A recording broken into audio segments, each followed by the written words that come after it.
Mr. Uppity was one of the rudest people in the world, if not the rudest. He was rude to anybody and everybody. So, of course, in Big Town, which is where he lived, he had no friends at all. Not one. Miserable old Uppity, they used to call him, and he certainly looked it. Now, as well as being rude, Mr. Uppity was also rich. Very rich. One of the richest people in the world, if not the richest. He had the largest, longest limousine in Big Town. He had the largest, longest garden in Big Town.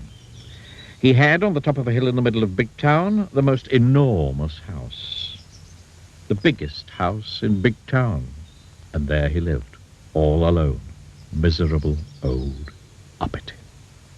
One day, Mr. Uppity was walking in the gardens of his enormous house, when suddenly he heard a voice. "Hello," said the voice. Mr. Uppity looked, and there, in one of his hundreds of flower beds, was a goblin. "Are you not going to say hello to me?" said the goblin. "Go away," said Mr. Uppity rudely. "Oh, I know who you must be," said the goblin. "You must be Mr. Uppity, who's rude to everybody." Sniffed Mr. Uppity rudely. "Well, I know somebody who wants to meet you," said the goblin, and he skipped off, the way goblins do. Mr. Uppity's curiosity got the better of him. He followed. "In there," said the goblin, pointing at a small hole in a tree. "Don't be silly," snorted Mr. Uppity. Oh, I'm not being silly," said the goblin. "Yes, you are," snapped Mr. Uppity. "I can't possibly get in there." "Aha!" smiled the goblin. And then he said a magic word, known only to goblins, which sounded like wobbling, something like that.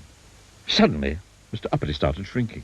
He shrank and he shrank until he was exactly the same size as the goblin.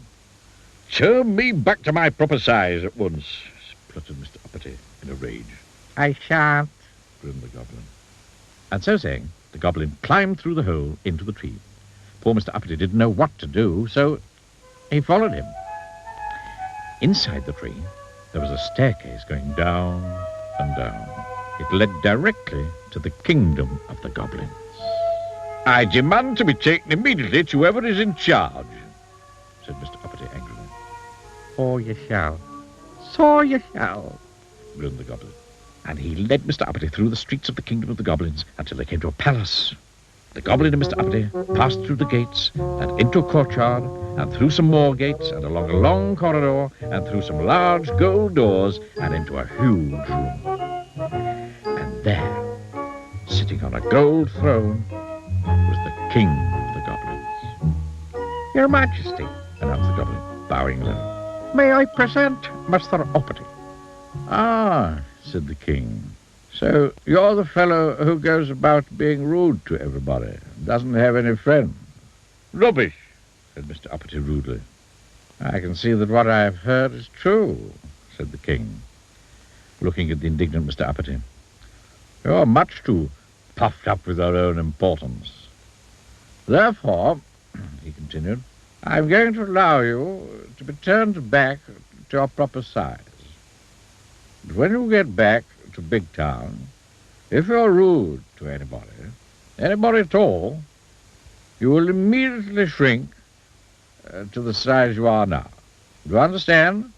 The goblin then took Mr. Uppity back through the kingdom of the goblins and up the staircase and out of the tree at the bottom of Mr. Uppity's garden. The goblin looked at Mr. Uppity and said something which sounded like "Googly-googly-googly," and Mr. Uppity grew and grew back to his original size. "Now, you remember what the king said," warned the goblin. "Don't you be so uppity in future." Mr. Uppity marched off furiously up to his enormous house.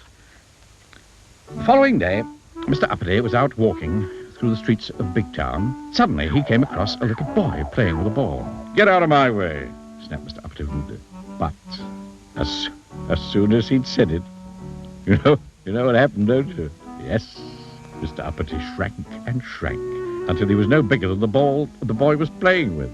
"Oh, dear," he gasped, and then he thought. "I'm sorry," he said to the boy. "What I meant to say was, please could I get past?"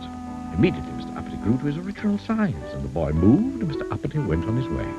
Then he met an old lady carrying a large shopping basket. "Excuse me," she said to Mr. Uppity.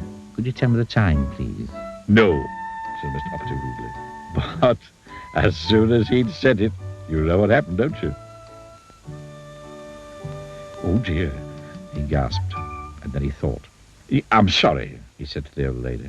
What I meant to say was, it's 11. Immediately, Mr. Uppity grew to his original size, and the old lady thanked him, and Mr. Uppity went on his way.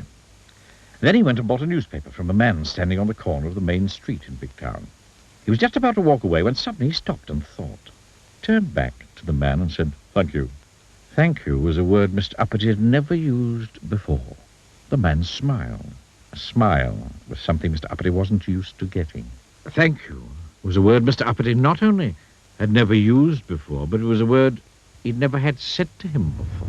Mr. Uppity smiled. He felt happy. Happy was a feeling Mr. Uppity wasn't used to feeling. He liked it. And do you know, from that day forward to this day backward, Mr. Uppity is a changed person.